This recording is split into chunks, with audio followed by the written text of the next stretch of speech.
Bela, muito obrigado, muito obrigado. Obrigado por vocês por terem vindo aqui no meio desse imenso evento organizado pela Bela. Agradeço muito. Eu sempre evitei esse tipo de situação, mas como a Bela e a Aba me deram uma medalha, eu achava que tinha que retribuir. Então eu estou aqui e, de fato, protelei pensar sobre como me organizar até agora de manhã. Devia ter pensado antes, porque talvez tivesse conseguido falar com fazer de uma forma mais interessante para vocês. Eu fiquei pensando o tema, com quem escrevi, se escrevi sozinho, com os outros, mas depois eu adotei um método mais simples, que é a cronologia. Então, vou falar sobre algumas coisas que eu acho que são, talvez, mais interessantes, que fiz ao longo do tempo, que poderia provocar, talvez, uma discussão entre nós.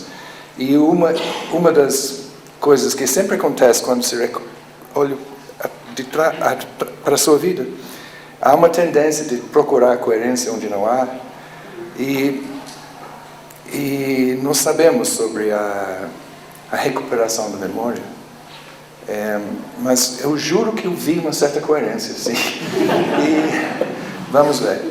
Então, começo com pré-Brasil. Não, primeiro. Eu coloquei esse livro aqui porque, embora tenha sido publicado quando estava aqui no Brasil, é a minha tese de doutorado sobre a religião e a política na antiga Rodésia do Sul, que sou tão velho que eu antecedo a descolonização de parte da África. Então, porque virou Zimbábue depois. Mas essa tese de doutorado é uma tese sobre, numa situação de altíssima repressão política dos movimentos nacionalistas na antiga Rodésia, houve um refluxo para uma outra arena, a arena religiosa, e houve então uma movimento em que vários jovens de 20, 25, 26 anos começaram a serem possuídos pelos seus antepassados, os grandes espíritos do passado, pregando um rompimento com a religião importada pelos colonizadores. Então, foi sobre isso que eu escrevi. De fato, éramos médiuns que lideraram a primeira revolta contra a colonização britânica no século XIX, e foram esses que também lideraram uma revolta contra o Ian Smith e os brancos da Rodésia no século passado. Essa revolta aconteceu depois da minha saída de lá, mas eu já vi que eram esses médiums que iam ser os articuladores, né, de protesto. Bom, então, cheguei no Brasil em 1970. Não vou gastar tempo falando sobre essa vinda, mas se alguém quer saber, posso falar. Uma série de eventos estranhos, mas eu conheci Peter Riviere, que era orientador da Verena, que está aqui em Oxford. Ele foi, eu vou falar porque é interessante, ele foi dar uma palestra em Londres, e nós tínhamos um seminário, que era toda semana um seminário de pesquisa, que não era obrigatório participar desse seminário, mas era. E o Peter, naquela época, falava coisas muito estranhas. Ele é uma espécie de psicanálise das sociedades indígenas brasileiras, que falava assim, aí jogou a banana dos ramos, em inglês, clearly a case of vagina dentata. Eu achava, que? Aí vai, não resolvi não ir nesse país, mas me senti culpado depois, fui tomar uma cerveja, e ele estava lá, eu estava triste em Londres, tinha acabado de voltar da África, não me adaptei muito bem à velha Albião, e perguntei se era possível antropólogo dar aula no Brasil. Ele disse, mas que coincidência, acabei de receber uma carta de uma pessoa chamada Fausto Castilho, né, um lugar chamado Campinas, que fica em algum lugar ao sul do Rio de Janeiro. E se você se interessar, vá procurar o cônsul brasileiro em Londres, que eu fiz. E através dele conheci Antônio Augusto, que já estava fazendo a sua pós-graduação em Cambridge, com Edmund Leach, e conheci a Verena, que estava terminando o seu doutorado com Peter Riviere. E nós três, então, chegamos aqui no Brasil em 1970. Sobre isso também, uma outra conversa um dia sobre a nossa chegada no meio daquela situação, que a gente não sabia de antemão exatamente o que estava acontecendo. Bom. Agora, sobre os escritos no Brasil. Você pode virar a página, Luiz, por favor? Eu não estou vendo o que está acontecendo. Está certo. Várias coisas aconteceram logo no início. A primeira coisa que me aconteceu foi o espanto de ver uma situação radicalmente distinta da situação que eu conhecera na África. Sobretudo no que diz respeito à diversidade étnica, diversidade cultural. Minha experiência na África, uma África dividida, uma África de apartheid, basicamente, eram de culturas absolutamente distintas, línguas distintas, né? E eu tinha estudado justamente a mobilização da cultura africana contra a colonização britânica. Chego no Brasil, já não era tão claro assim, todo mundo falava a mesma língua, pelo menos em Campinas. E mesmo nas minhas andanças pelo país, eu fiquei espantado com a extensão da língua portuguesa, que eu acho que vocês take this for granted, mas é espantoso, né? Mais tarde aprendi um pouco como e porquê. Mas era uma coisa que me chamava muita atenção. E a outra coisa era que eu imaginava então que eu ia estudar Umbanda, Candomblé e tal, e lá ia encontrar coisas semelhantes às que eu encontrava na África, ou seja, uma espécie de resistência cultural na base de raça. Mas não foi isso que eu vi. Aí eu entrei nos terreiros lá de Campinas, tem senhoras de todos os lugares, e de todas as cores, e o que eu comecei a enxergar, muito menos de uma resistência, mas uma espécie de acomodação a um sistema político descrito por Nunes Leal, né? O favor em relações hierárquicas. E que eu vi que esse sistema do favor, hierarquicamente constituído, era muito parecido com a do que se chamava de catolicismo popular na época. Então, nessa época, eu não vi nenhuma resistência cultural, muito pelo contrário, eu vi uma espécie de celebração do favor. Nesse momento, Verena, Antônia e eu conhecemos duas outras antropólogas em São Paulo. Uma está aqui. Outra não está. Eunice e Ruth. Que éramos o nosso prazer de São Paulo, nos barracões da USP, é de conversar com elas. E elas foram generosas conosco. E a Eunice me convidou para participar de uma mesa redonda na Sociedade Brasileira para o Progresso da Ciência. Uma mesa redonda que se chamava Dinâmica da Cultura na Sociedade Brasileira, se não me engano. E eu pensei, meu Deus, o que eu vou fazer? Na véspera, sentei. Naquela época não havia computador, então sentei a máquina fotográfica. Como chama? Máquina datilográfica, sim. Escrevi um artigo que chamava-se Feijoada e Soul Food, que eu apresentei, Eunice gostou e fez a bondade de traduzir do inglês para o português, que naquela época nem temia escrever em português. E esse artigo então está lá, não está? Sim. Saiu numa revista muito interessante na época, Opinião. Não é? Ensaio de Opinião, exatamente. E isso trata, então, do que eu achava que o meu espanto perante o Brasil.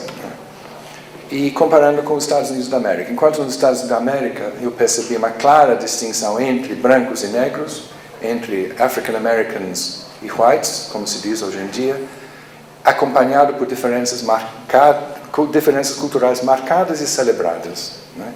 E em Nova York eu preparei uma feijoada para um amigo meu negro do sul dos Estados Unidos, dizendo que era comida brasileira. Eu todo orgulhoso, achei essas coisas todas. Foi difícil na Rua 14, mas achei feijão preto, achei couve, achei quase tudo. E muito orgulhosamente apresentei a feijoada. A reação foi de desapontamento.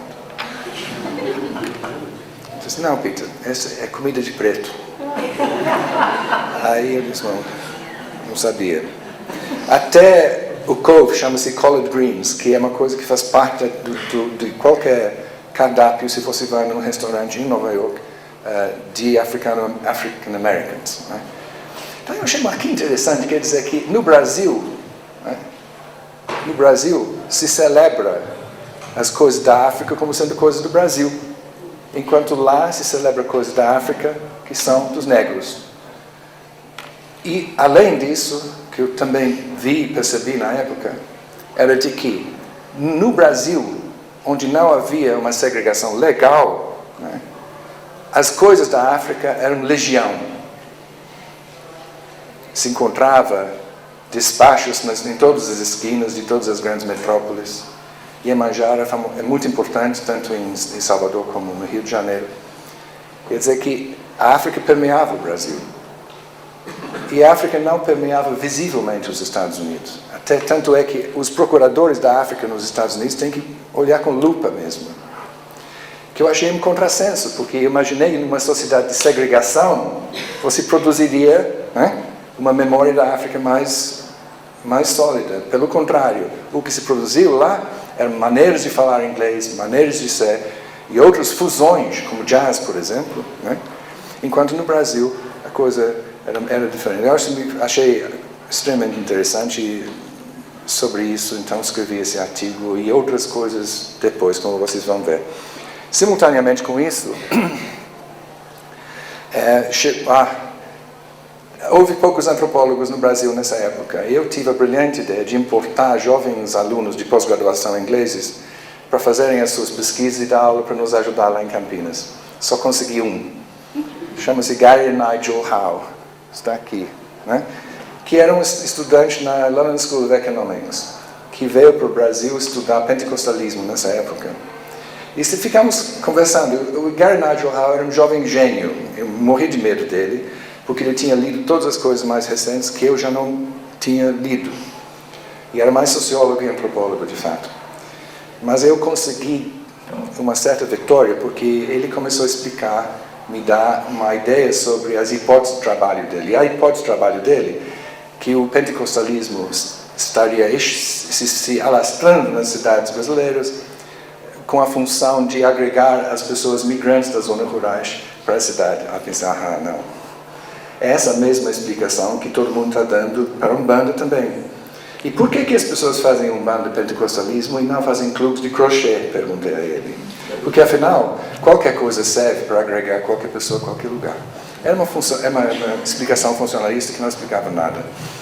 Aí ficamos conversando, e produzimos um artigo. Esse artigo aqui, que tenta colocar um problema no fundo. Como dois sistemas religiosos tão distintos coexistem na mesma camada, basicamente pobre, da sociedade de Campinas e São Paulo da época.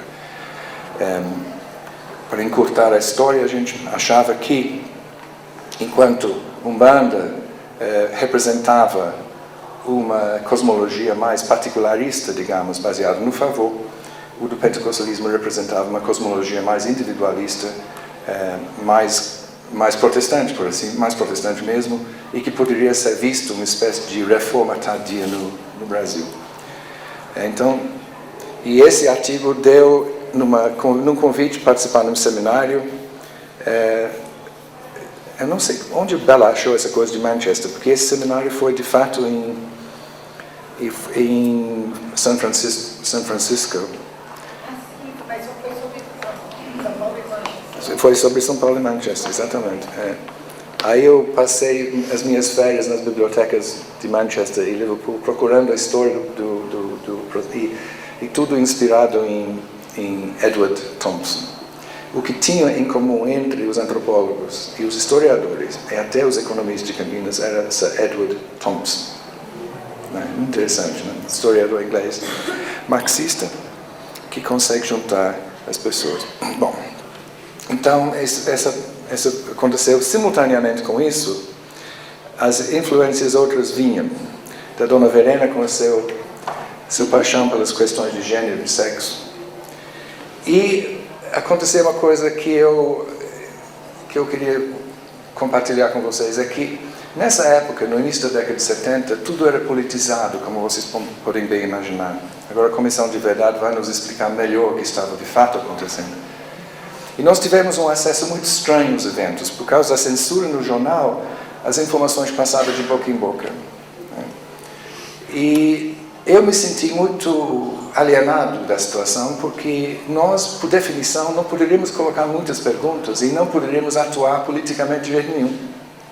Por sermos estrangeiros, Era muito difícil. Então, se você mostrava qualquer interesse, isso poderia ser interpretado como de espionagem, de interesse indevido, etc. Foi muito, muito difícil a situação. Eu me senti muito alijado politicamente. Então, achei, eu sei o que vou fazer política sexual. Vou me agregar ao movimento gay, assim que eu pensei. Porque também era um momento pessoal de mudança de atitude em relação a essas coisas. Aí comecei a procurar o que poderia fazer. Descobri uma coisa chamada Gay Academic Union nos Estados Unidos da América, entrei em contato. Até tive a ideia de tirar férias do Brasil, ir lá, ser militante gay nos Estados Unidos.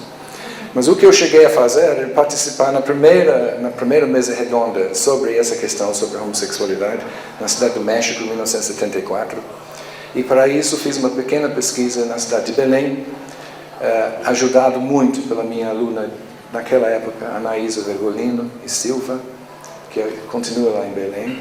E a Anaísa generosamente me apresentou aos seus amigos, umbandistas, batuqueiros, candomblecistas de Belém. Eu fiquei lá 1 mês e meio apenas, hospedado na casa do Sr. Cruz, que era o secretário e tesoureiro da associação de lá, com a sua empregada doméstica e o seu cachorrinho.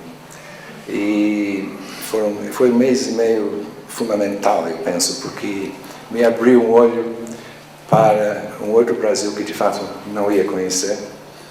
E a partir disso escrevi 2 artigos. Acho que estão aqui, né? O primeiro é sobre a homossexualidade e os cultos afro-brasileiros. Eu retomando um assunto que a Ruth Landes tinha levantado primeiro em 1940, não é isso? Quando ela foi vilipendiada pelo establishment americano e brasileiro, Huskowitz e Ramos, né? E mais tarde um pouco do psicanalista antropólogo pernambucano, René Ribeiro, mas até então nada. Quer dizer, sim, tinha mais uma coisa que falava da homossexualidade e dos cultos afro-brasileiros, que era o Chico Anísio. Não sei se você lembra do Painho. Então, havia essa relação. E a Anaísa me confirmava que realmente havia uma relação muito forte. De fato, escrevi esse artigo. E esse artigo é uma espécie de homenagem à minha antiga orientadora, porque argumenta que esta associação de 2 exclusões, a exclusão sexual e exclusão religiosa, ou seja, umbanda, candomblé, colocados na periferia geográfica e moral da sociedade, é que era, no fundo, a base do poder mágico desses médiums. Tem mais também. E esse paper produziu várias respostas muito interessantes. Até do J. Lorang Matori, que vai dizer que não entendi nada, que era de fato uma coisa africana, e etc. Mas enfim, podemos, se quiser, conversar sobre isso. Esse artigo e essa visibilidade homossexual na época me tirou do sério, porque logo recebi um convite irrecusável de participar do primeiro jornal homossexual gay no Brasil. Não o primeiro jornal, porque havia muitos jornais sempre, né, artesanalmente produzidos, mas o primeiro jornal de imprensa mesmo. E então eu vou nomear as pessoas que me convidaram. Agnaldo Silva, vocês devem conhecer. E se alguém é adepto de novela como eu, e não há nada de mal ser adepto de novela, porque Dickens era noveleiro, vocês sabem. E quem são os daqui? Do século XIX, os literatos que escreviam em fascículos. Isso. Machado. Quer dizer que não há nenhuma coisa ruim em gostar de novela. Agnaldo, Jean-Claude Benadet, João Silvério Trevisan, Adão Acosta, do Rio, jornalista, Darcy Penteado, João Antônio Mascarenhas, Gasparinho da Mata, Antônio Crisóstomo, Clóvis Marques e Francisco Bettencourt.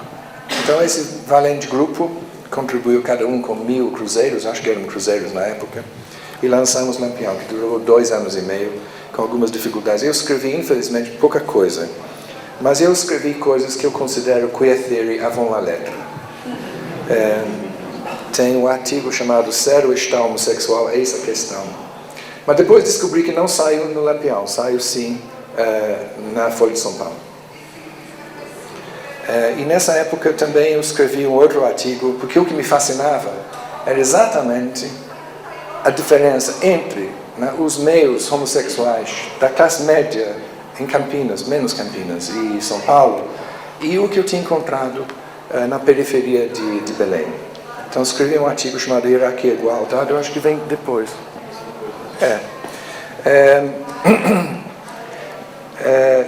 Tentando argumentar que a situação da classe média era distinta porque havia mais ênfase sobre o indivíduo, o valor indivíduo, enquanto nas zonas mais populares da cidade era mais hierárquica, com mais ênfase sobre atividade, passividade, etc. e tal. Né? E esse artigo originou com outro contato que eu tive a felicidade de ter, que era contato com o Museu Nacional, através do Gilberto Ivone, porque Gilberto era aluno lá da USP. E ficamos amigos. Muito. Desculpe. Ridículo isso. E foi nesse contato com o museu, e com o Gilberto Ivone, e quem está mexendo com esse computador aqui, Luiz Fernando, que eu comecei a entender pela primeira vez o que é que o Louis Dumont de fato estava tentando dizer. Porque eu tinha escrito uma resenha muito cruel de um livro do Gilberto, chama-se Indivíduo e Sociedade. Tinha escrito uma resenha muito cruel. Não achei essa resenha, mas eu lembro de ter escrito. Né? Achando que muito estranho, mas finalmente entendi o que estavam querendo me dizer. E foi isso que inspirou, então, esse artigo sobre hierarquia e igualdade. E esse artigo foi produzido por um seminário no Museu Nacional. E eu penso que foi esse artigo, essa visita ao museu que me fez, que fizeram me convidar para dar aula lá em 1983, não sei. Nessa mesma época, nós éramos amigos também, através da Lili, outra aluna nossa, Lili Schwartz, com o Luiz Schwartz, que na época trabalhava na editora Brasiliense. E o Luiz achou que seria legal a gente fazer um livro naquela série, o que é isso, aquilo e tal. Então, a ideia era de fazer um livro chamado O que é homossexualidade. E tínhamos mais um aluno em Campinas, meu amigo Edward McRae. E como o Edward estava fazendo a pesquisa, também sendo orientado pela Eunice, é tudo muito incestuoso nisso, mas enfim, Edward estava fazendo pesquisa sobre isso. E eu achava que, combinando nós dois, a gente conseguiria produzir um livro interessante. Então, produzimos juntos, na casa do Edward, em Caraguatatuba. E saiu esse livro, O que é homossexualidade? Ninguém sabe o que é, a resposta está evidentemente nesse livro. Não é? Agora, esse livro também é um livro meio queer, não é? Porque é um livro que tenta tirar um pouco o vento das velas dos mais essencializadores entre nós. E esse foi um momento muito triste, porque eu descobri que a minha antropologia me afastava daquilo que eu imaginava, me afastava da possibilidade de ser militante. Porque o militante engole sapos, não é? Mente. E eu não consegui. Eu me dei conta que era por isso que escolhi trabalhar na universidade, porque eu achava que na universidade poderia dizer mais ou menos o que eu penso. Mas o militante era péssimo, porque eu achava que não tinha nenhum papel de possível de prosselitizador, prosselitizador. Por exemplo, quem seria eu para dizer que os michês de São Paulo, que não eram michês, que eram de fato gays, quando eles acharam que eram homens, eu achava que não me cabia esse tipo de papel. Então, vi que eu estava já criando dificuldades com os meus amigos militantes. Dificuldades mesmo. Porque eu não consegui levantar os meus. Nós, homossexuais! Júlio César, Alexandre o Grande. Quer dizer, não dava, né? Realmente não dava. Então, eu achava que não tinha mais lugar nesse. Né? E além de mais, aconteceu uma outra coisa nessa época, que talvez interesse a vocês, não sei.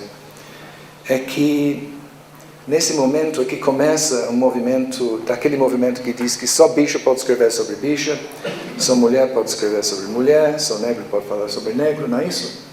Que eu achei muito estranho isso, porque se for o caso levado a sério, teríamos que destruir witchcraft, oracles and magic amongst the Azandi, the Argonauts of the Western Pacific. Quer dizer que toda a história da antropologia teria que ser destruída, já que Malinowski era polonês, né? E eu sempre cresci pensando que a antropologia era um encontro.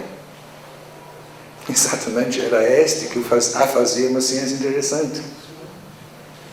Era de desestabilizar o senso comum, de desestabilizar o etnocentrismo. Então eu achava que não tinha jeito de ser muito político e também não ia continuar escrevendo sobre homossexualidade. Que não quis me virar, não quis compactuar com essa ideia que achei maluca. Bom, só para vocês saberem como assim. Simultaneamente com tudo isso, como se isso não bastasse, agora olhando para trás, me telefona Zeferino Vaz, que era o reitor da Unicamp, um dia, e diz assim: Peter, sim senhor, tem uma comunidade de negros que mora perto de Sorocaba e que fala uma língua africana. Você vai pesquisar lá. Ele diz: professor, não é possível. Séculos depois da colonização de São Paulo, que tem uma comunidade falando uma língua africana. Certamente isso já seria conhecido. Não, mas eu já sei do meu jornalista, amigo falando de tal, perto de Sorocaba. Vai lá. Ordem é ordem. Né? Aí eu pensei: o que eu vou fazer? Outro amigo entra em cena. Chama-se Carlos Vogt. Carlos Vogt é linguista, mas mais poeta que linguista, e é um linguista formal. E certamente não tinha nenhum conhecimento das línguas bantu, mas enfim, fomos lá. E chegamos nesse pequeno bairro, né, num declive, chama-se Cafundó, fica perto de Sorocaba. Chegamos nós, com um gravador imenso naquela época, tinha um gravador de rolo, e sentamos lá, fomos apresentados ao líder da comunidade, chama-se Seu Otávio. Seu Otávio nos convidou para ficar embaixo de uma mangueira frondosa, e ficamos embaixo da mangueira frondosa com todas as pessoas em volta. Aí dissemos: ouvimos dizer que os senhores falam uma língua africana. E o Otávio disse: é isso mesmo. Mas o senhor poderia falar algumas palavras? Claro, ele disse: Kulima. E Kulima. Kuenda. E assim vai. Eram palavras que eu conhecia da África, exatamente as mesmas. Eu fiquei espantado. Esses são verbos, não? Kuenda quer dizer ir, Kurima quer dizer arar. Aí pensei: meu Deus do céu. Aí eu falo no computador, no gravador: meu Deus, então são realmente descendentes de africanos. Uma observação ridícula, já que todo mundo era negro. É ridículo. Mas essa revelação da ridicularidade nos afetou, Carlos e eu, porque não achávamos muito interessante apenas mostrar que essa língua tinha uma raiz na África, porque era óbvio. Nós não íamos passar 2 ou 3 anos mostrando o óbvio, né? Aí então começou uma longa pesquisa lá, e saiu um livro, acho que está aqui. Saiu bem mais tarde o livro, mas saiu em artigos antes, né, ao longo da década de 70, 80, e finalmente conseguimos produzir um livro. Essa comunidade é muito, muito interessante. Eu não vou gastar tempo, vocês podem comprar o livro, está esgotado, mas se vocês pedirem, podemos fazer uma segunda edição. Que é um livro, acho interessante, sobretudo pela sua localização na história. Porque Cafundó não era quilombo. Não era quilombo, tanto é que os moradores de Cafundó tinham orgulho de não serem quilombo. E era uma situação estranhíssima, porque o orgulho deles era de ter tido um senhor razoável. E se compararam com outras comunidades da vizinhança que tiveram senhores terríveis. Então eles tinham uma visão maniqueísta do passado, onde o senhor deles era considerado bom. Tanto é que, dizem eles, foi ele que doou a terra para eles morarem. Quer dizer que eles eram... Mas agora são quilombo. Mas assim que acontece com o passado, e acontece com a ressemantização das palavras, pela qual nós, antropólogos, somos, em grande parte, responsáveis. De qualquer maneira, Cafundó está lá, investigado por nós na década de 70, 80, e nessa pesquisa apareceu algo que lembrava o artigo do Gary Nigel Howe e eu anterior, sobre pentecostalismo e umbanda. Por quê? Porque descobrimos que Cafundó era dividido em duas seções, como uma aldeia G. E um lado era tudo pentecostal, evangélico, e esse lado era católico. Não macumbeiro, não tinha macumbeiro lá. Tinha, mas era de Pernambuco.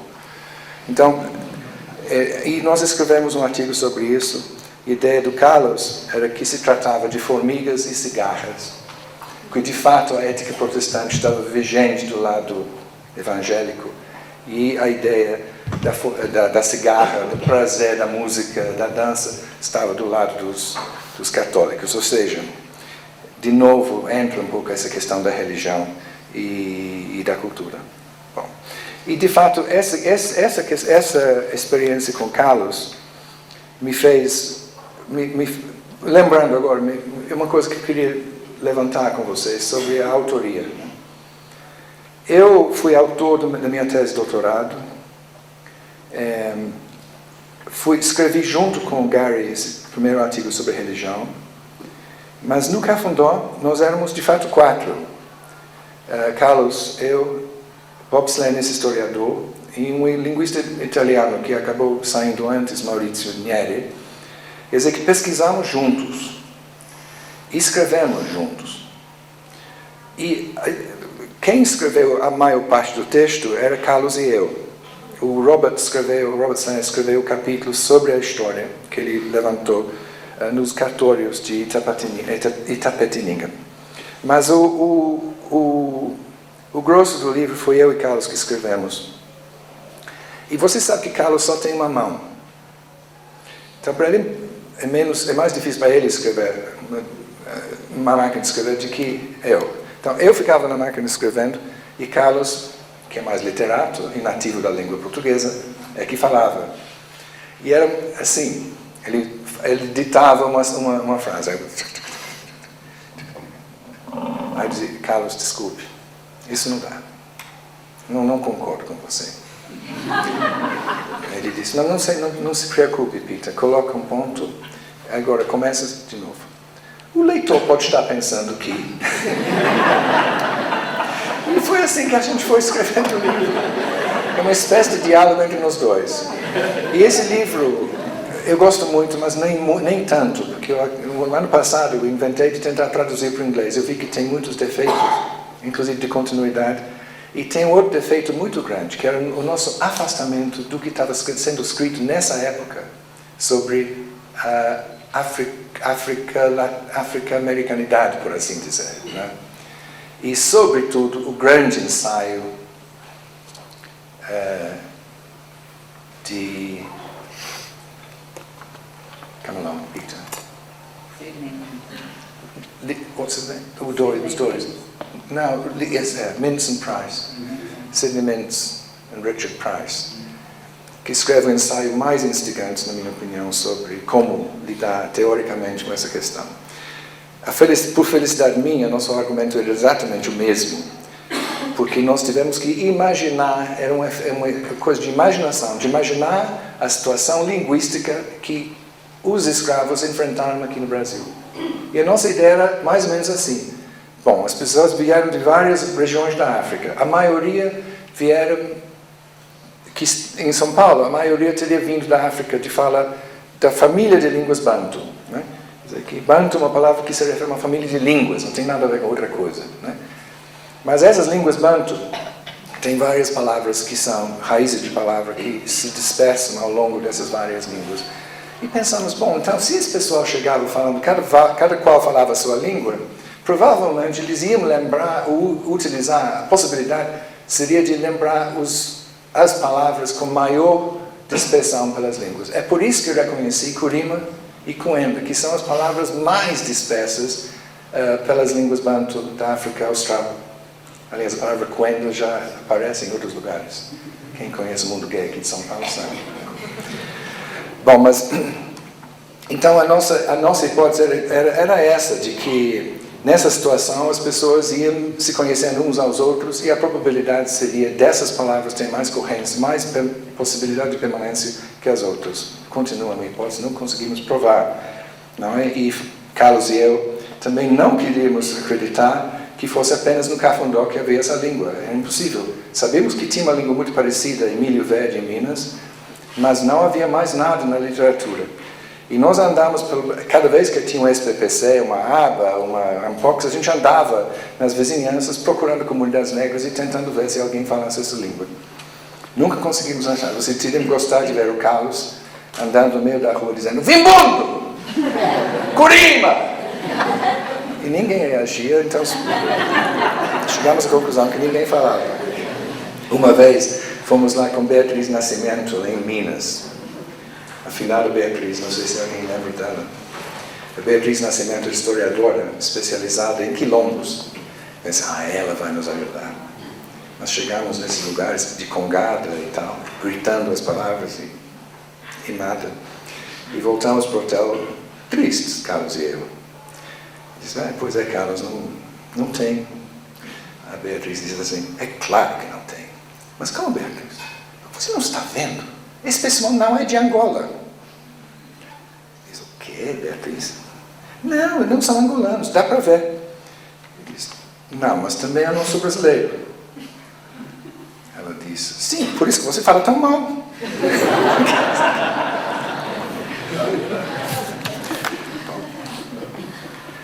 Aí veio um intervalo na minha vida acadêmica, porque um amigo, colega de longa data, Bruce Pusher, para dirigir a escritora da Fundação Ford no Rio de Janeiro. Ele estava com poucas pessoas para ajudar, me pediu para ajudar, ajudei. E ele gostou do meu trabalho, os chefes dele também, e eu gostei também. Eu fiquei fascinado de ficar fora da universidade. Era uma nova perspectiva sobre a universidade. Eu achei absolutamente fascinante e uma honra trabalhar naquele lugar.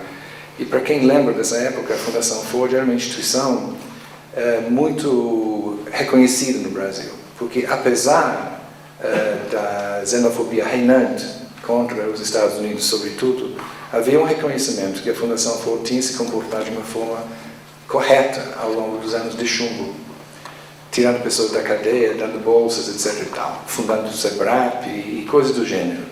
Quer dizer que havia a ideia de que a Fundação Ford estava do lado certo. É muito interessante isso. Para mim foi muito interessante porque eu percebi que a ideologia liberal da costa leste dos Estados Unidos não era coisa a ser jogada fora. Porque fizeram uma coisa certa em relação à dignidade humana. Tão simples assim. Então eu achei que era um lugar que eu poderia trabalhar e de fato passei 3 anos aqui no Brasil, depois tive o privilégio de voltar para a África, para agora Zimbábue, para trabalhar lá em Zimbábue e Moçambique por causa do meu português. E também ainda lembrava falar um pouco de Shona, que era a língua que aprendi, a língua africana que aprendera tantos anos antes. Isso é uma conversa, mas não é um monólogo, né? Mas vou logo terminar. A chegada lá em Zimbábue foi uma experiência absolutamente ambígua e contraditória para mim. Eu tive um prazer enorme de revisitar o lugar. Alguém conhece, mas é uma paisagem de uma beleza estonteante. Planalto. E a cidade de Harare é uma cidade modelo das sociedades coloniais que eu reconhecer os lugares onde eu tinha estado menino, jovem. A universidade estava lá ainda intacto. Mas havia algo que me deixou preocupado.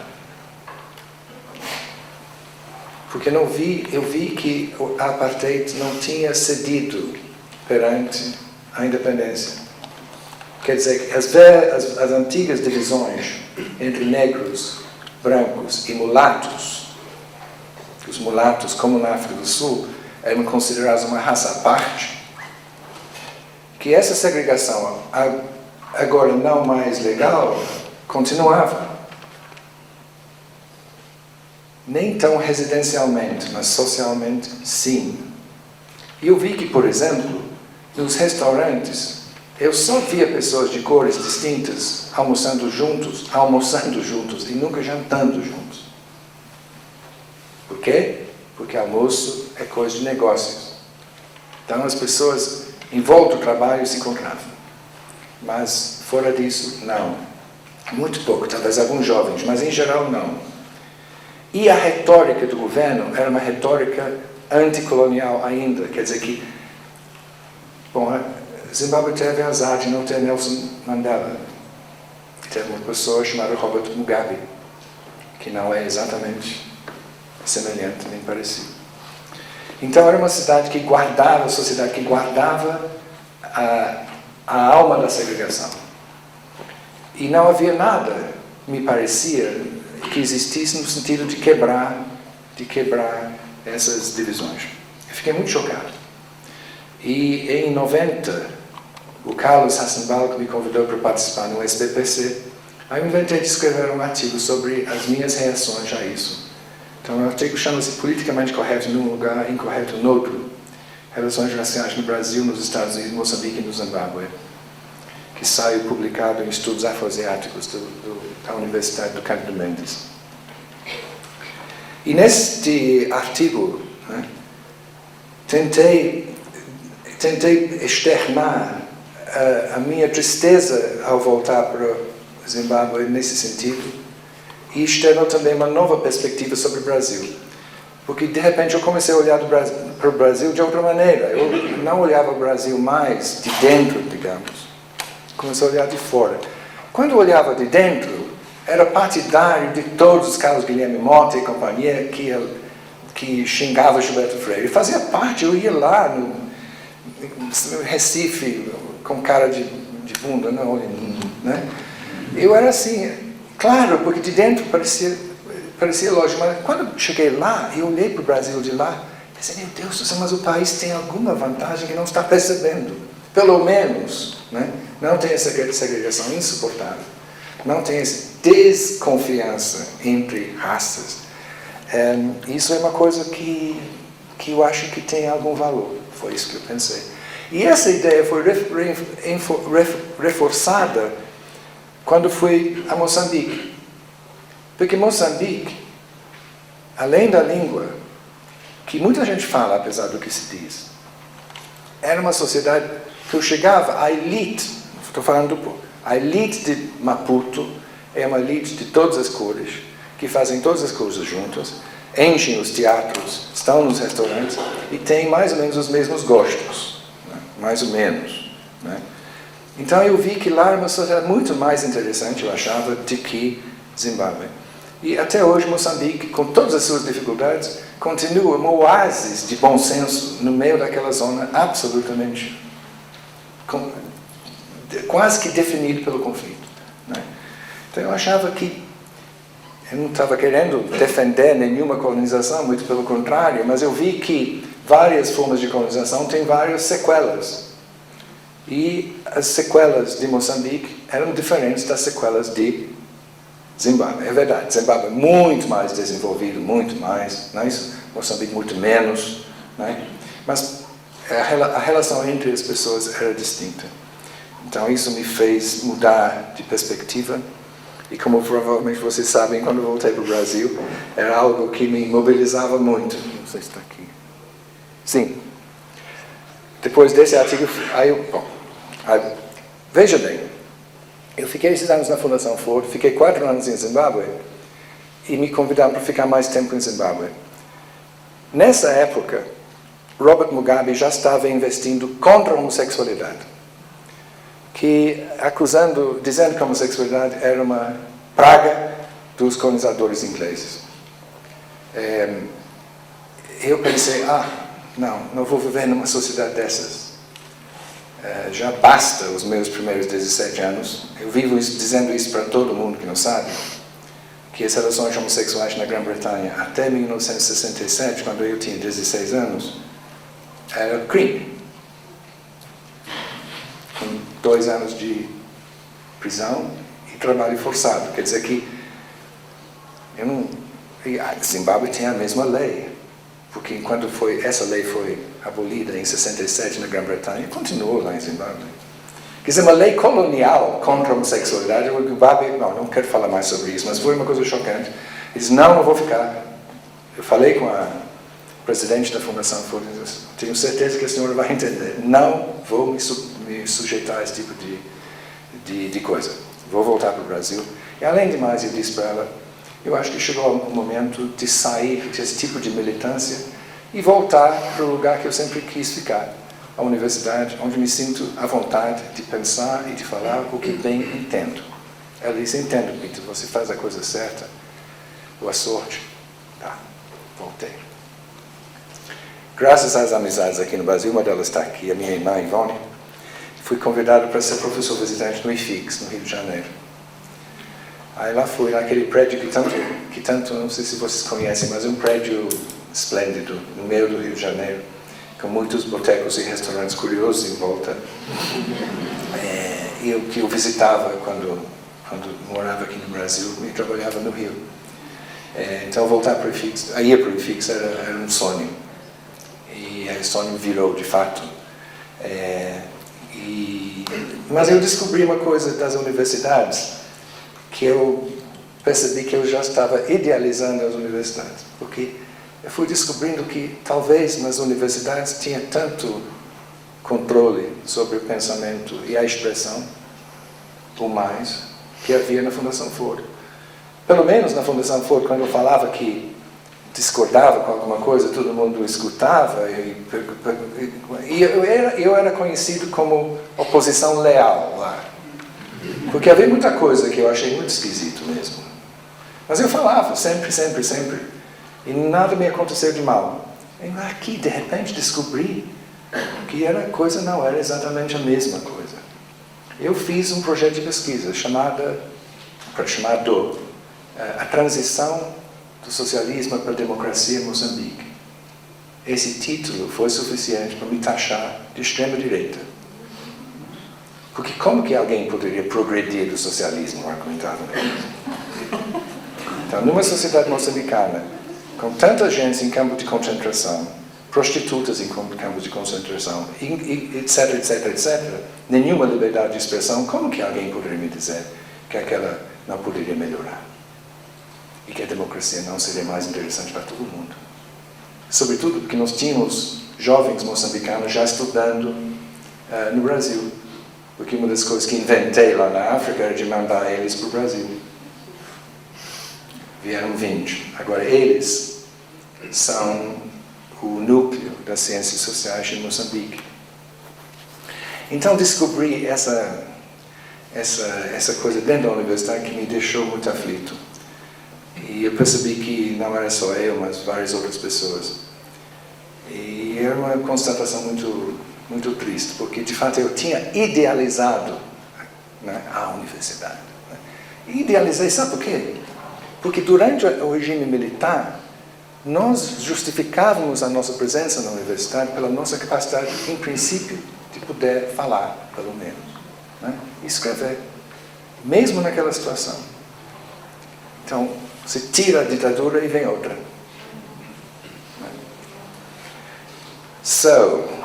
O que aconteceu é que eu acabei me escrevendo. Bom, eu fiz um concurso de titular,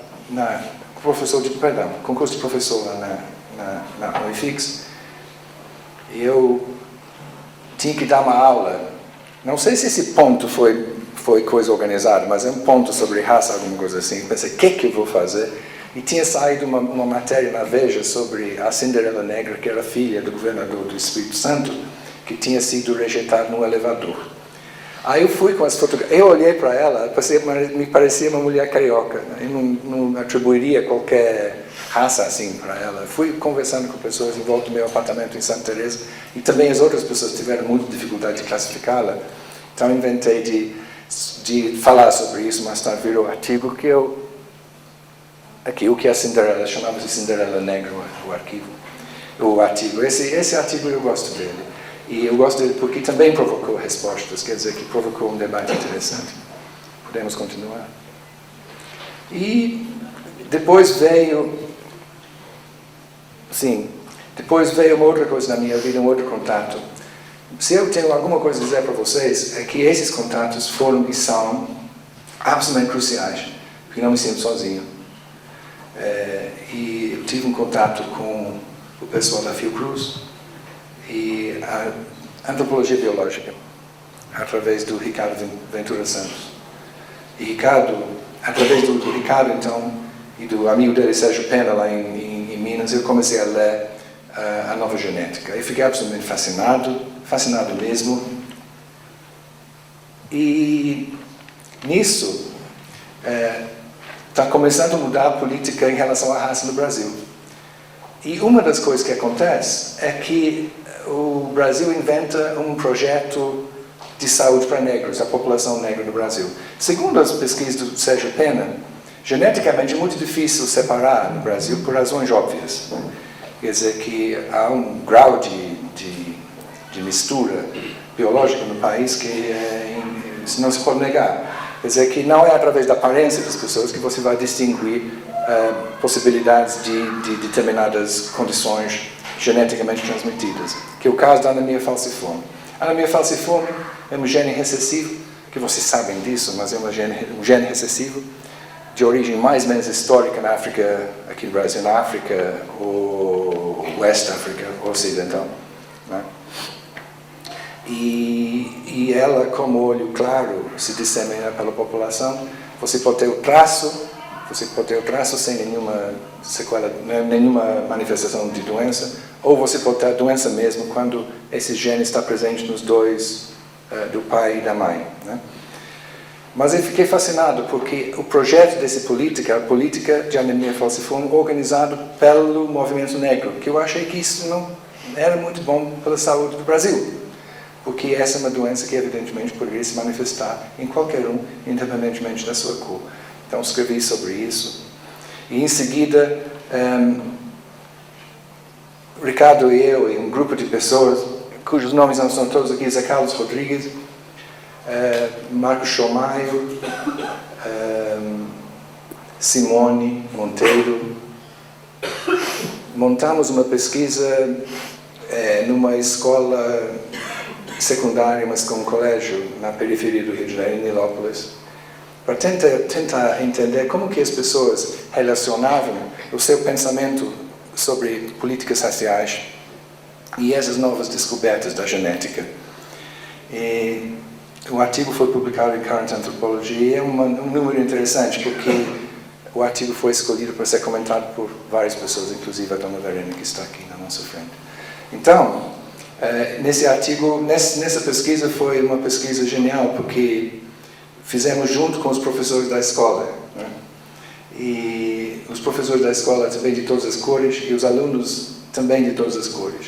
E eu acho que quando nós entramos naquela escola e tentamos fazer um apanhado das proporções de negros, as categorias do IBGE, não? Negro, branco, preto, branco e pardo. E quando fizemos isso, as proporções eram idênticas às proporções na população geral de Nilópolis. Nós ficamos felicíssimos. Por quê? Porque essa escola chama-se Cefet, uma escola federal, onde há 25 candidatos para cada uma vaga. Isso significa que esse colégio recrutava as pessoas de acordo com a sua porcentagem dentro da população. Significa que as pessoas de todas as cores eram igualmente competitivas nessa situação. Ficamos felicíssimos, porque imaginávamos que nós íamos encontrar uma escola 80% branca. Não é. E aí a gente fomos pesquisando e tentando ver como que é que os alunos reagiriam à sua composição genética. Então, os que queriam concordaram em tirar um pouco de saliva da boca. Saliva não, são as células da boca, não é isso? E nós, pesquisadores, também fizemos.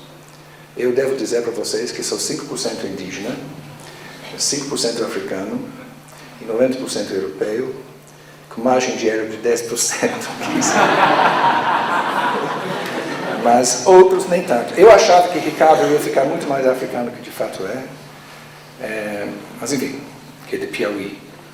Mas foi muito interessante, porque a coisa mais interessante da pesquisa, eu perdi, que não estava aqui, que foi a conversa com os alunos quando tiveram acesso ao resultado do DNA. A maioria deles, os que tinham pouco da África ficaram tristes, né? Acharam que tinham mais. Os que tinham pouco da África e que eram muito mais negros ficaram também tristes porque queriam ter mais, né? Quer dizer que havia, e tinha um aluno que disse que era tudo mentira, porque ele era muito negro mesmo, mas veio assim alguma coisa do tipo 70% europeu, alguma coisa assim. Eu achava que era uma mentira, mas em geral as pessoas reagiram de uma forma muito interessante. E colocamos uma pergunta que é de pedir aos alunos imaginarem, né? Dissemos assim: dizem que o Brasil, né, a população brasileira é descendente das populações indígenas, dos africanos e dos europeus. Em que porcentagem que você acha que você junta? Então as pessoas tiveram que imaginar. E vimos uma coisa interessantíssima, que havia muito mais, as pessoas se atribuíram muito mais das populações indígenas da África que de fato tinham. Que mostrava para nós, pelo menos, que as pessoas que eram mais geneticamente europeias tiveram uma vontade de não serem. E o que mais chamou a atenção era a altíssima vontade de manifestar descendência indígena, que de fato era muito pequena na população. Bom, aí me aposentei. E agora estou num dilema terrível, porque eu não sei se eu vou escrever. Eu queria ser um romancista, mas creio que não tenho talento para tanto. Porque afinal, nós sabemos que as identidades são construídas. Por que nós vamos ajudar a construir identidades que de fato podem ser espúrias ou não?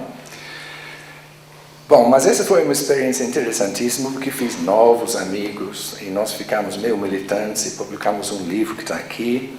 Isso criou uma nova realidade para mim, de muito confronto, muito mesmo. Confrontos bastante assustadores de fato, né? E, inclusive nas universidades, né?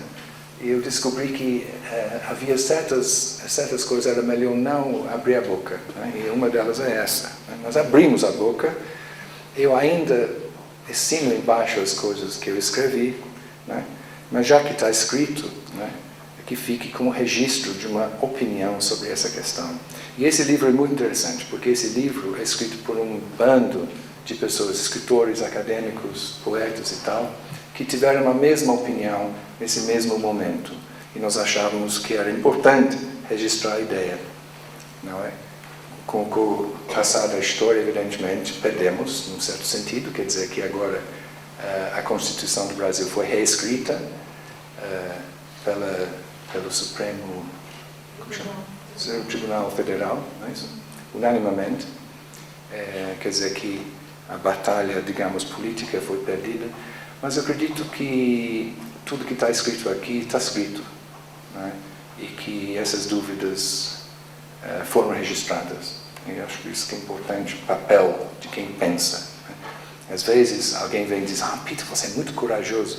Eu fico pensando, mas por que eles dizem corajoso? Se eu elegi trabalhar na universidade, é o meu dever de falar o que eu penso, né? Que coragem é essa, né?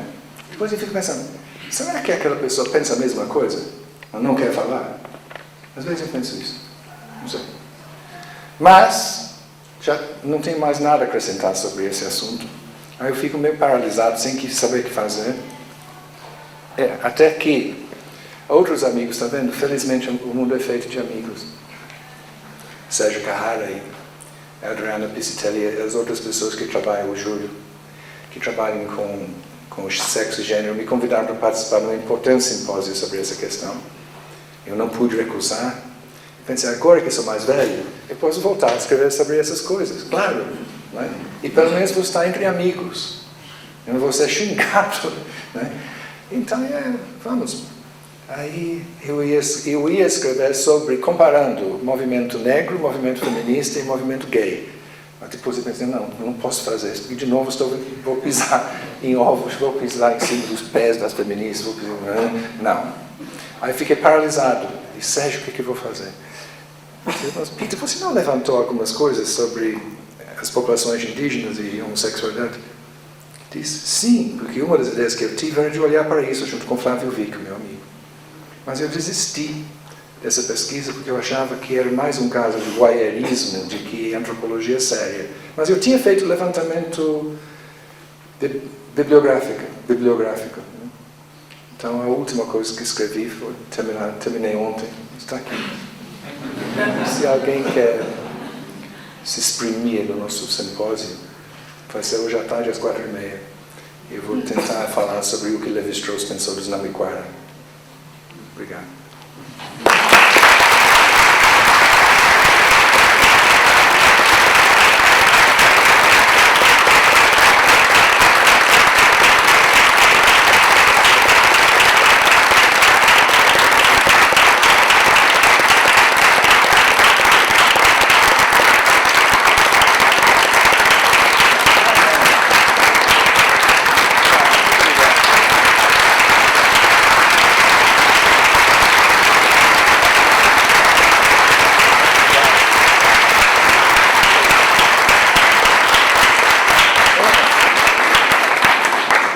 Obrigado. Menas. Temos 5 minutos.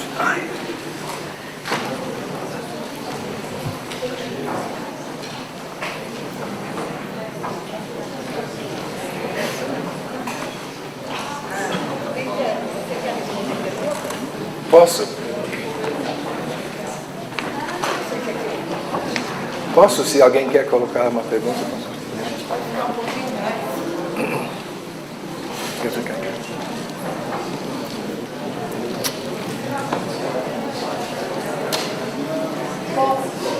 Nós podemos abrir para algumas perguntas, comentários, quem quiser fazer, alunos. Não precisa.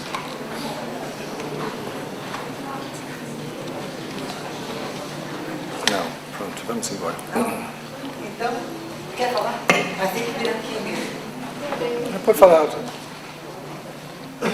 Não, acho que é.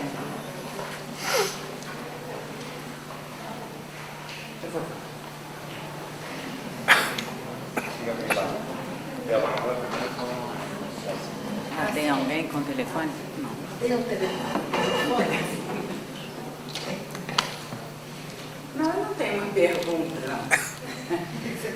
Mas, como o Peter falou, somos irmãos, não só de escolha, mas, enfim, de vida.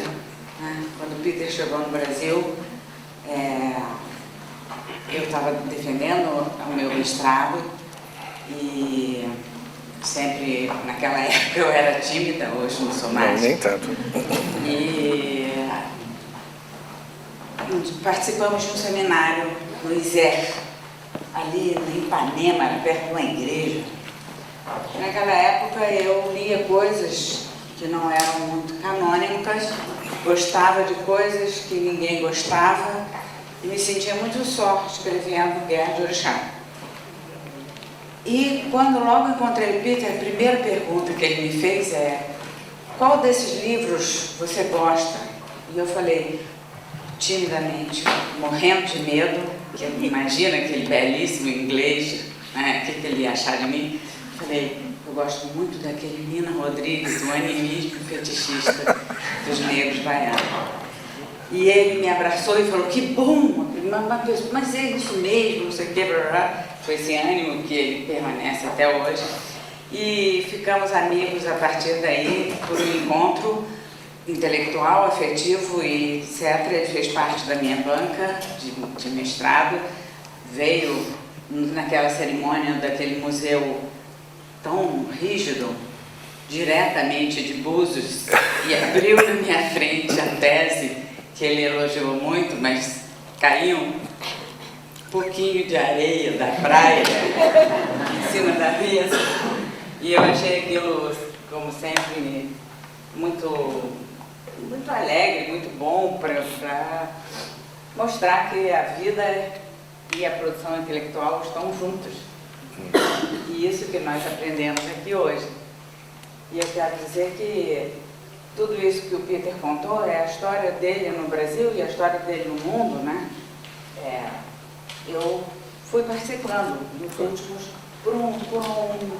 por acaso, privilégio. Ele me chamava. E eu não era assim uma pessoa tão...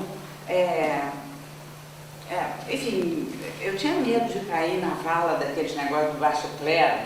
Vocês não participaram disso, mas quem não tinha doutorado era baixo clero. Eu demorei a fazer meu doutorado.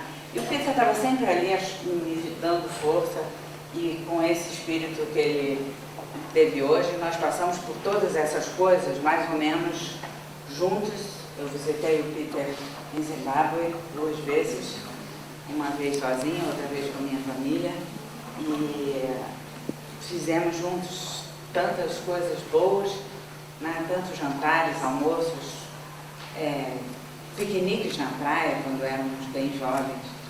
E então eu quero agradecer ao Peter essa oportunidade que todos tivemos aqui de reencontrá-lo com toda a sua força e vigor. E mais uma vez dizendo, bom, nós falamos o que tínhamos que falar ao longo desses anos. E esse reencontro, né, hoje com o Peter, que eu acho que é um reencontro, porque sofremos nos últimos anos, é muito, para mim, é um prazer enorme e uma espécie de alívio de ele estar podendo aqui falar desse jeito. Porque eu tinha muito medo de ter botado ele num rabo de uma fria, né? Obrigada, Pedro. Obrigado.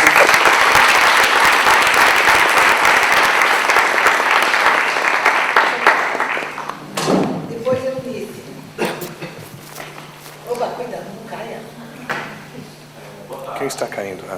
Tem algum microfone? Não precisa. Vai lá embaixo. Pode falar daí. O problema vai ser filmado. Boa tarde, queria agradecer pela fala.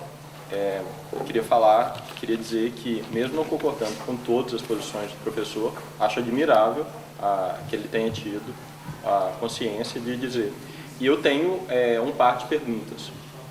O Instituto Rio Branco, que é a escola de formação do Ministério das Relações Exteriores no Brasil, ele tem um sistema de bolsa de ações afirmativas que ele não passa exatamente pelo sistema de cotas, que ele passa por uma bolsa de R$ 2.500 por mês durante 10 meses, para que o candidato que se declare afrodescendente ele possa concorrer com pessoas que são de uma...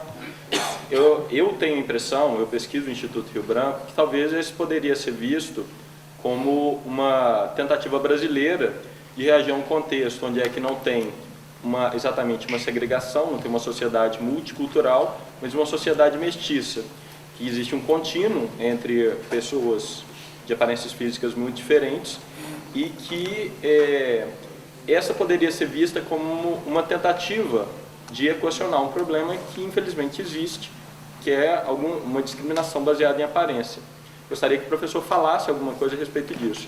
Essa é a primeira pergunta. Acho que só ela já bastava, mas eu tenho uma segunda. Existiu agora, nas Olimpíadas que foram celebradas na China, um movimento para tornar as artes marciais chinesas como um jogo oficial nas Olimpíadas. Existe um movimento que provavelmente não vai dar certo, de transformar a capoeira, numa arte marcial, num esporte oficial das Olimpíadas celebradas aqui no Brasil, no Rio de Janeiro. Existe, paralelo a esse movimento, uma tentativa de tornar oficial, no parâmetro curricular nacional de educação física, obrigatório o ensino de capoeira. Porque o que a gente aprende no Brasil nas aulas de educação física no ensino médio fundamental é basicamente futebol, basquete, vôlei, ou basicamente o quadrivium e um pouco de atletismo. E a tentativa está sendo organizada não na esperança de apresentar a capoeira como algo afrodescendente ou afro-brasileiro, mas como algo brasileiro. Gostaria que o professor comentasse também essa tentativa. Muito obrigado. Obrigado pela sua generosidade. Sobre Rio Branco, se falou uma maneira brasileira de fazer, não foi? No primeiro seminário em Brasília sobre a possibilidade de ação afirmativa no Brasil, não me lembro que ano que foi, 98, não? Foi 96. O Fernando Henrique era o presidente da República e ele que fez ele anunciou, ele apresentou, fez a introdução ao seminário e usou exatamente essa ideia. Nós temos que procurar uma criatividade brasileira. Foi isso que ele disse. Eu concordo.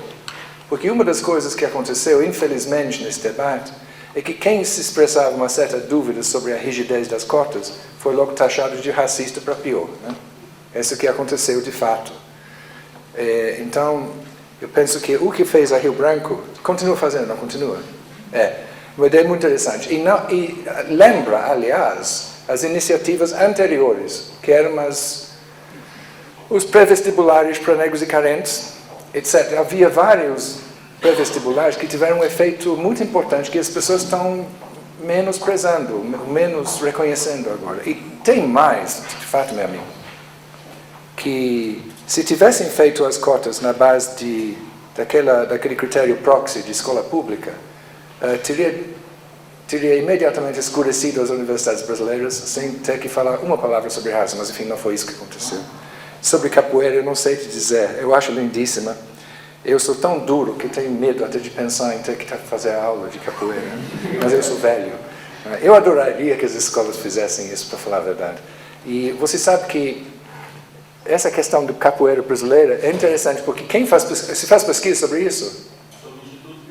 Ah, tá. Não, porque tem pesquisa sobre capoeira lá fora, né? Que é curiosíssimo, porque os capoeiristas brasileiros chegam lá pensando que estão fazendo uma dança para todo mundo, para descobrir que lá é considerado dança africana, quer dizer que as pessoas levantam um pouco de dúvida sobre a presença de pessoas não muito escuras dentro da capoeira. Então, eu acho genial essa ideia. Teria sido uma ideia de Vila Lobos, se ele estivesse vivo, não acha? De uma coisa meio nacionalista simpático, não? De disseminar. Eu não posso imaginar como é que vai ser nos Jogos Olímpicos, não? Porque como que você faz? É difícil a concorrência, não? Se capoeirista declara vencedor, não, né? Não sei, mas enfim, a ideia é boa.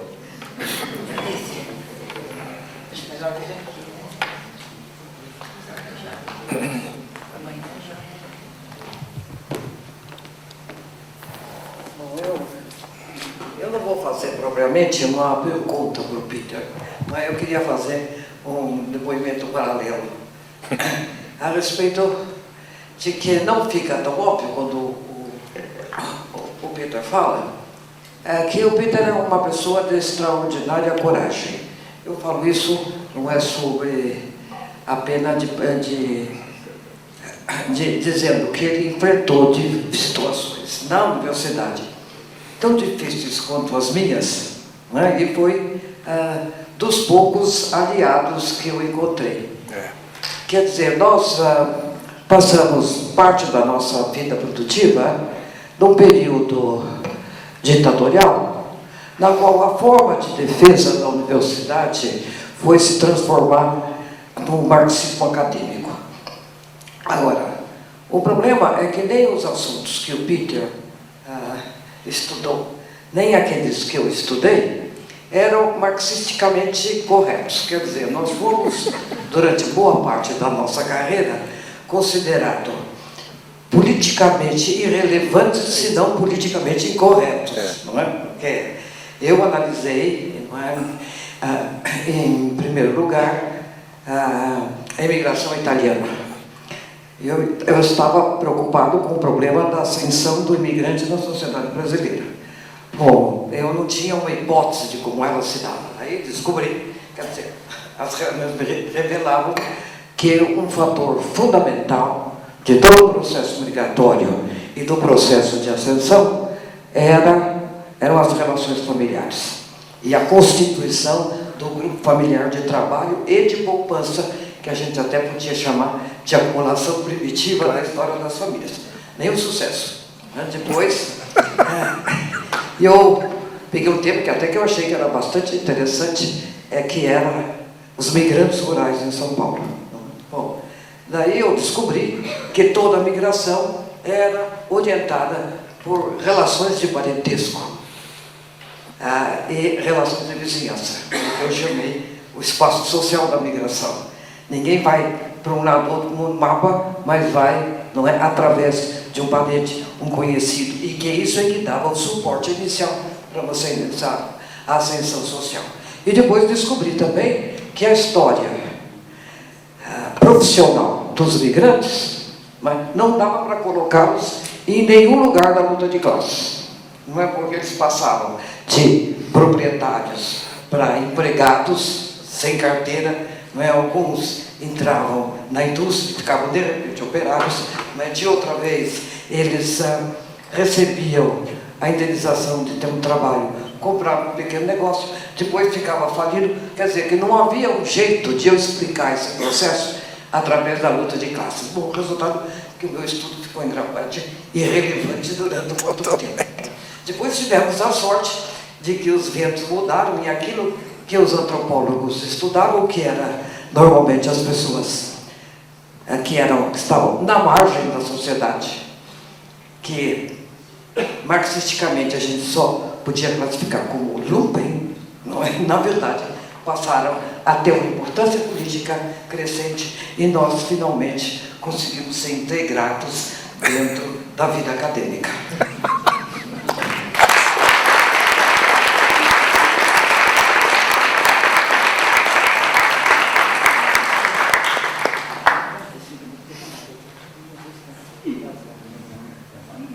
Eu acho que a Eunice ela deixou de falar sobre algo que eu não participei. Ela teve a coragem de enfrentar o establishment sindicalista das universidades também, não é, Eunice? Que eu nunca tive coragem de fazer. Quando eu cheguei no IFIX, eu fiz uma tímida tentativa. Isso olhando para você falar um pouquinho dos zicroquetes agora. Ah, bom, não, mas o zicroquetes eu resolvi. Mas lá no IFIX, logo depois de chegar, inventamos de fazer uma greve, né? Eu pensei, uma greve agora? Para quê? Eu fiquei pensando, o que vai conseguir? E o pseudo-engenho, o sonso, não é isso? O sonso consciente. Eu disse assim, escuta, quem vai organizar o fundo de greve? E uma colega que eu não conhecia disse assim, detecto um sotaque estrangeiro. Quer dizer que a ideia de que uma greve não precisava de fundo de greve porque continuava pagando os grevistas, que para mim era um contrassenso, eu descobri mais uma coisa. Mas é isso. Né, Peter? Estudar naquele tempo a homossexualismo, os espíritos, a religião, era tudo uma coisa muito irrelevante. Muito, muito. Muito. Você sabe que ontem a Regina Müller apareceu aqui vestida de Carmen Miranda? Ela apareceu no domingo também. Eu vou tentar levá-la para um box. Você devia.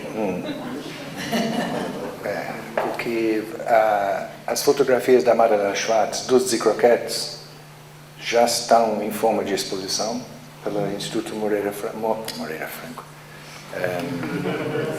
Salles. Então eles concordaram em levar para Águas de Lindóia. Eu acho que seria muito conveniente a dona Regina estar lá para pontificar, não? Ela participou de um painel do simpósio, o simpósio que nós organizamos lá no MASP, e mostrou, isso é, a antropologia vai para os museus vão para a antropologia. Então, ela participou nisso também? Sim, chegou lá toda de Carmen Miranda, mostrou, e realmente é uma reconstrução dos zicroquetes, né? Foi bastante interessante. Chega, né? Bem, mais alguém? Carina.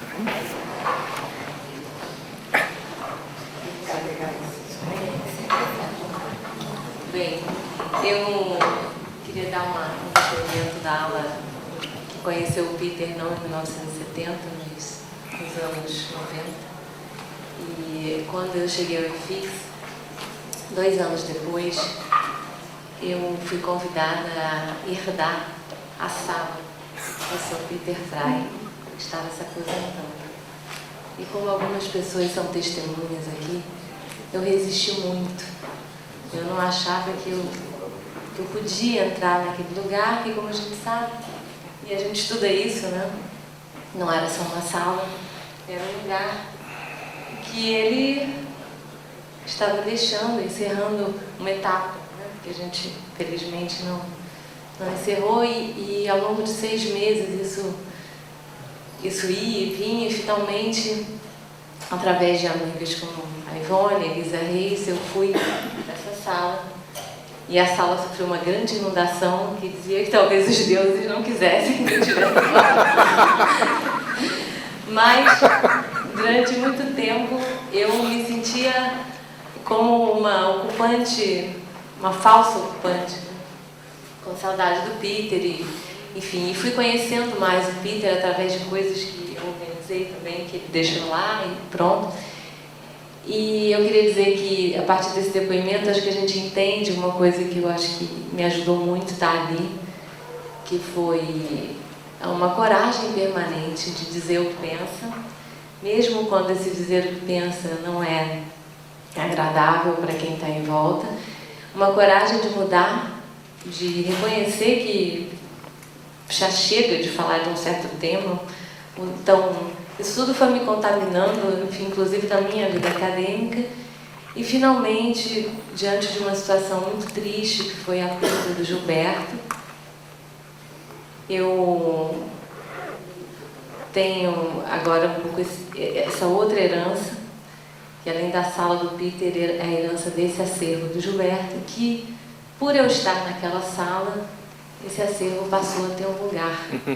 Então, de alguma forma, essas 2 grandes figuras da antropologia brasileira estão encontradas no IFIX, que é uma instituição que eu acho que não tem um lugar, assim, tem um lugar importantíssimo na história da antropologia brasileira. Obrigada. Obrigado. É isso mesmo.